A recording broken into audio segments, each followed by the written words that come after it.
Hello to the one viewer. Thank you for not making me lonely. It's going to be a little quiet right now. Just taking apart one of my engines to install a DCC decoder in it. And that's kind of the whole point of this stream.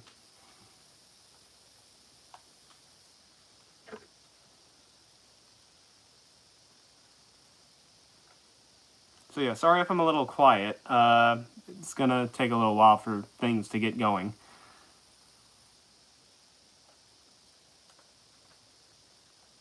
I should probably talk about what locomotive this is. It's a Walthers mainline BNSF ES44. It's DCC ready. Thankfully, these are fairly easy to convert. Just need a 21-pin Digitrax decoder. Is this the right one? Looks like... crap, where are they? I have them here somewhere. My workspace is not very clean. I think I've established that.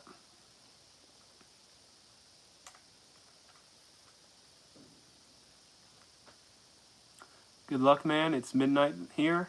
Okay, thank you, Radio Him. Yeah. It's midnight. Go ahead and get some sleep. Don't want to keep you up.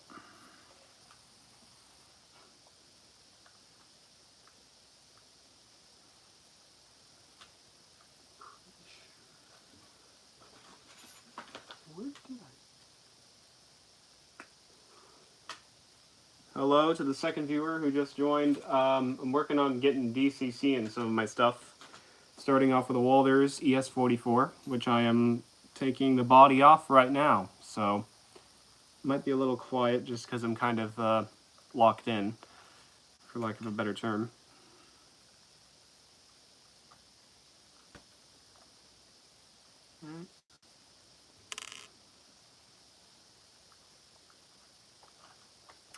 Okay, is a step closer to coming off.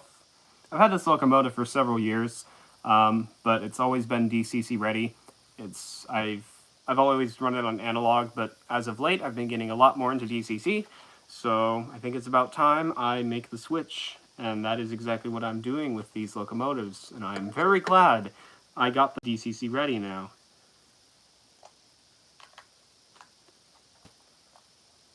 There are good things about DC, I will admit. It's kind of nice to just have a train running around sometimes, not with all this complicated stuff, but in my case, DCC has been pretty good. So, to each their own, as they say.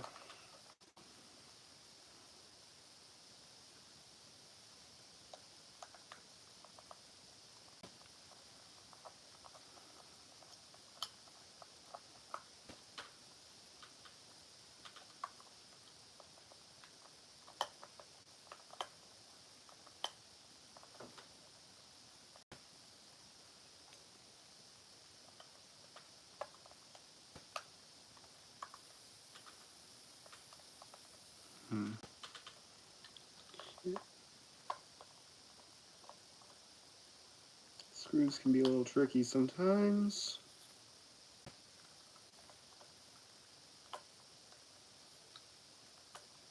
By the way, if you're ever working with taking apart a locomotive for whatever reason, get tweezers. These are one of the best things ever purchased. These are so good.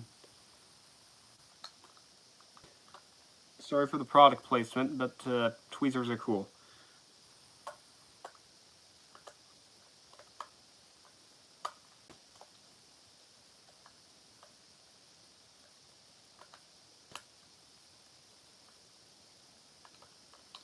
Yeah, man.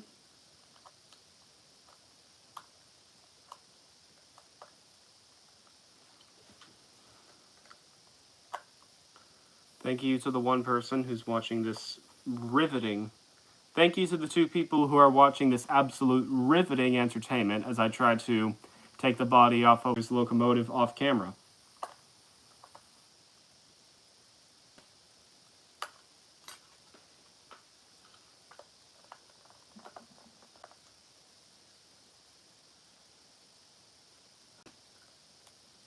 There we go, finally. Screw is come off. So now we can get to the interesting stuff.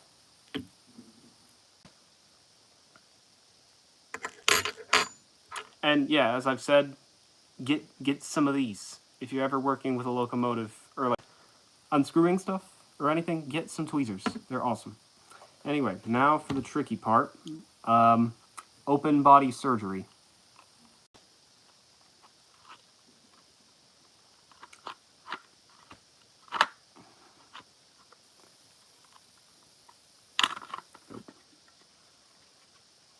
Okay. Nerve-wracking stuff. Okay, this is the part of the stream. This is the part of the stream where things actually start getting kind of interesting. Because locomotive has been taken apart, and gotta make sure. Gotta get this. Got a little dummy plug. I've heard it called a blanking plug. I don't know fully my DCC jargon yet.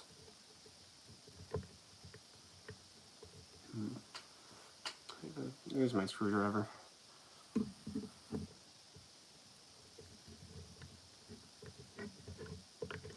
Alright, and when I have it off, let me see.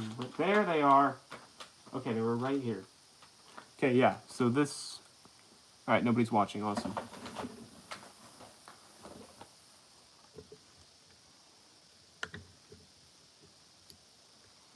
Hello, hello. You have come at a good time. Just taken off, just about on the decoder. In the first patient, I guess you could say. Here we go, here it is. The little bug thingy that has been in here for a while. It's always so weird looking at these. I could never do this programming stuff. That is so... that's beyond me.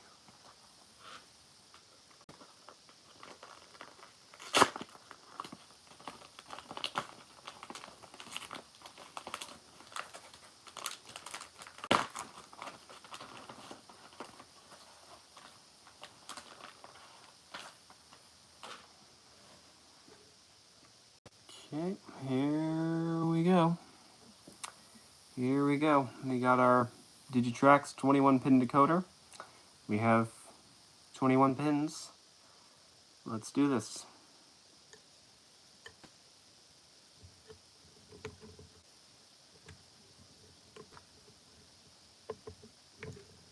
And it's good. Phew, thank God. Alright, pin is in. We have another DCC conversion. I will wait to try this on my layout.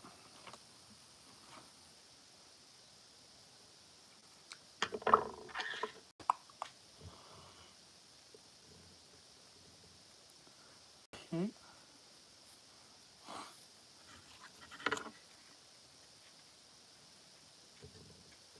And now, tricky part of putting the body back on. Did I get it on all the way? There's a wire down there. Yeah, this is not an easy... Yeah! Don't come off suddenly like that. Yeah, this part is quite scary.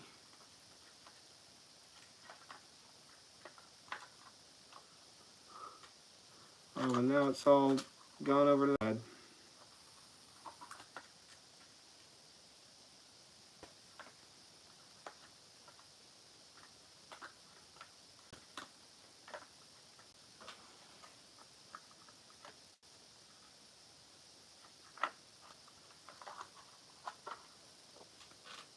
Alright, that looks good.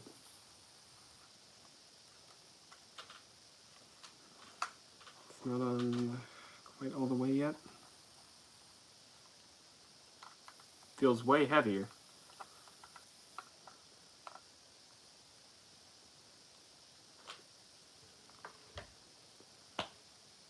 Ooh,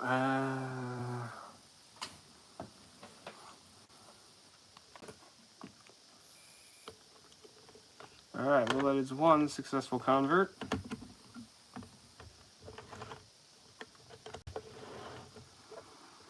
Okay.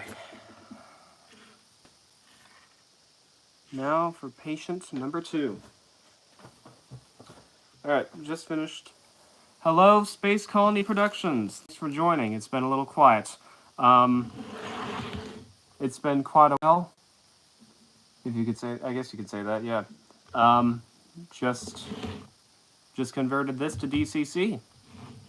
To the 2 people, hello. I've just converted this thing to DCC with the help of a DCC 21-pin decoder, and now next in line is the MTHHO Santa Fe-9, which is going to be... Oh, hey, Dispam. Yeah, yeah, I've seen you on, like, some Discord servers. Hey. Yeah, been a hot minute.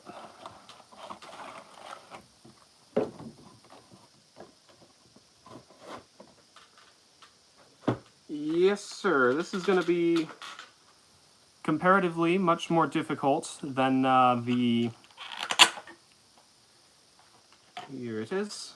This is going to be comparatively much more difficult than the previous unit. I think we can do it. I've had this thing in storage for quite a while, since my whole indoctrination to DCC.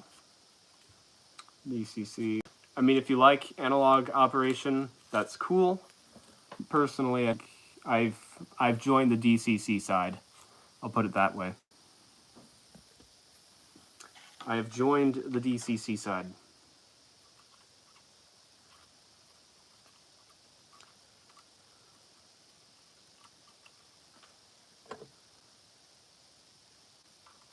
Just gotta get the styrofoam out. What does converting these engines to DCC do? It gives you a lot more features. So basically, give you a rundown. How it is, when you run engines normally, like the transformer and a track, you're powering all of them like through the electric current. But if you give them DCC, you can operate every locomotive individually, which makes things way easier. For like, if you have a big layout and you have a lot of different engines and you want them all to be doing different things, it's really easy for that. And then another nice thing about DCC is that you can do this thing called speed matching, which is where you can like adjust the speed of the locomotive and like make some, like match the speed of them, clues in the name. Which is something you can't really do with DC. So speed matching has been really, really helpful for me. That's been one of the big reasons that I've started doing more DCC stuff. And another reason has just been I have some locomotives. There are a few locomotives I've had that can only work on DCC, so I kind of had no choice. And I have some locomotives that were like really, really slow on analog, but then now, since I gave them a decoder, they're pretty good runners. So yeah, and if you like DC, that's fine. I mean, that whole... There are benefits to just a simple DC layout. It can swing both ways, but yeah, so thanks for listening to my little rant on that. Now, this is going to be a bit of a tricky part.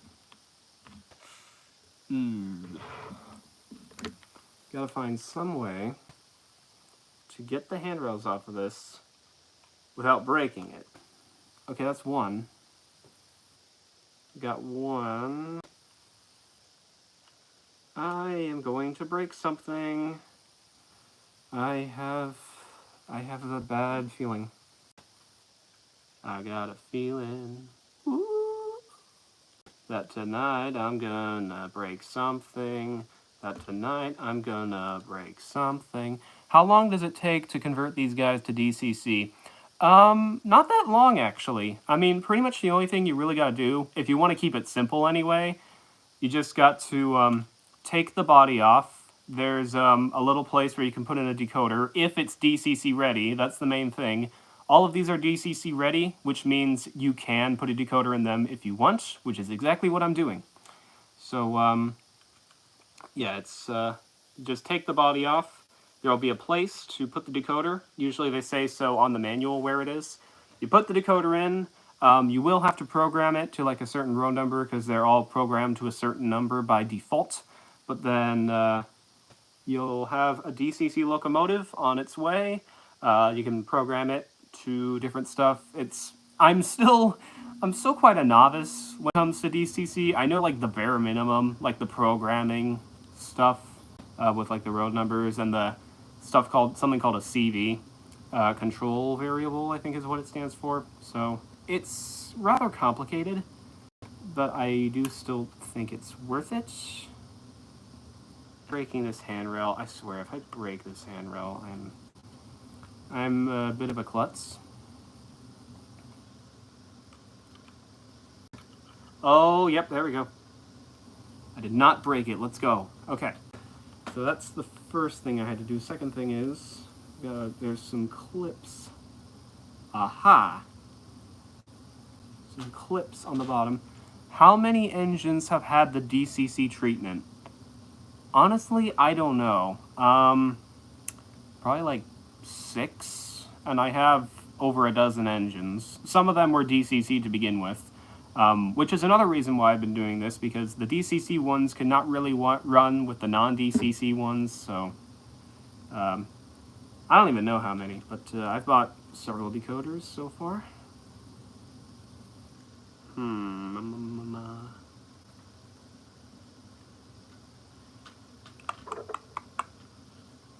Alright, now the tricky part is to remove the body and begin the surgery.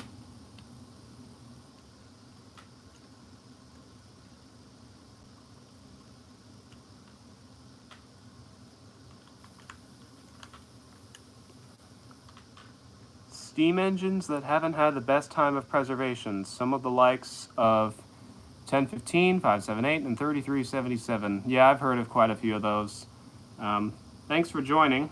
It's been a little quiet so far.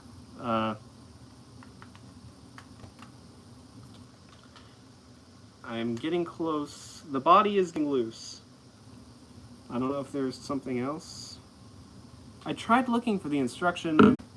That might have been kind of a stupid idea to continue with this anyway.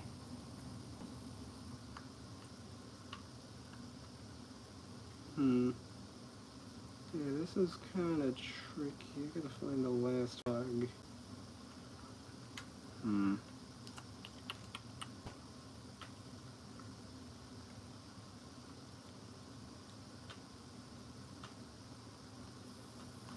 Okay.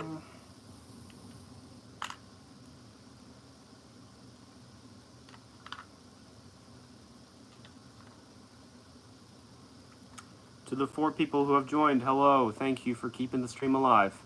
Still trying to get the body off this thing. And some engines have made their way to restoration. Yes, I am very excited about 614. Very cool to see it in Strasbourg with 90. That's like something you'd see in Train Simulator. It's kind of, feels kind of unreal. And also, while we're talking about steam engines getting restored, let's talk about Central 3001. Let's not forget about that.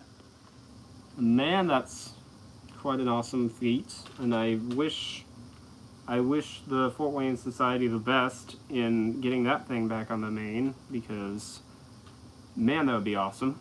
If they can get a big boy restored, they can get a Mohawk restored. Though, of course, it's not an easy task. I love the fact that they did the little, you can't just, the plastic made a noise. That, I don't think, is a good sign. But I love how they did the little jab of, you can't just restore it and run it on the main line, as the kids say. If I break this thing, I swear, I will not be a happy man.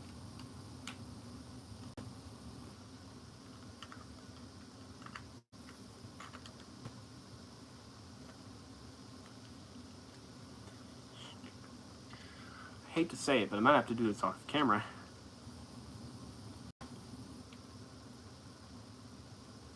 In the meantime, I could try testing the BNSF one. I could try testing that on my layout, just to see if it successfully converted. 3713 has been stuck. It has basically been stuck in restoration purgatory, yes.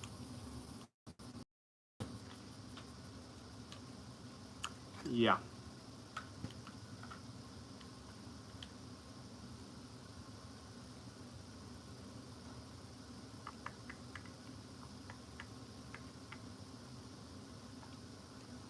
looking for some plugs. The audio cuts out a little sometimes. I don't know what's up with that. Sorry. I don't know. Maybe it's just my phone. YouTube doesn't like me. I don't know. I'm sorry. I can try to talk slower. I know I yap quite a bit.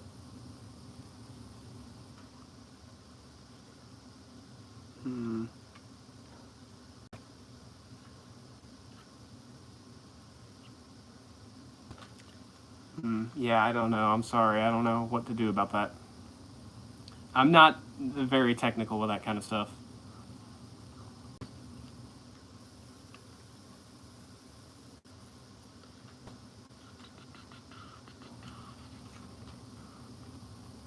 Am I missing something here? Maybe missing something here. There's probably some part to this that I'm missing.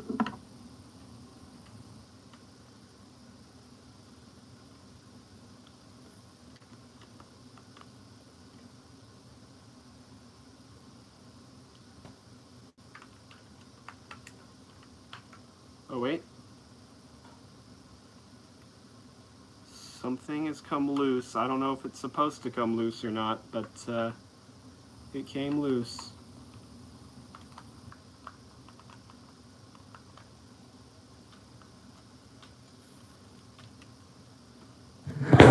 Yeah.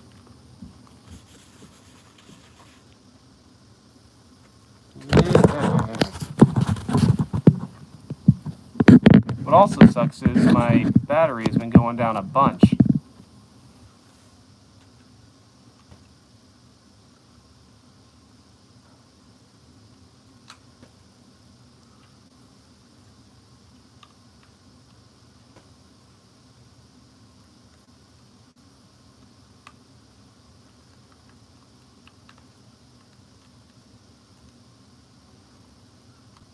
Okay, we might be getting somewhere.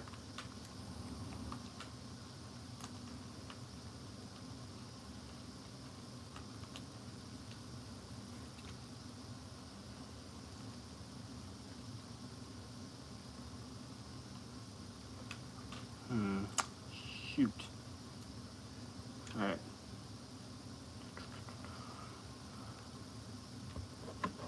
Alright, I might have to do this off camera. I kind of hate to cut the stream off, but yeah, I might have to really lock in for this one. So, there's only one person watching anyway, so sorry to the one person. I might have to cut it here. So, we made some progress. We got this one converted, so that's good. But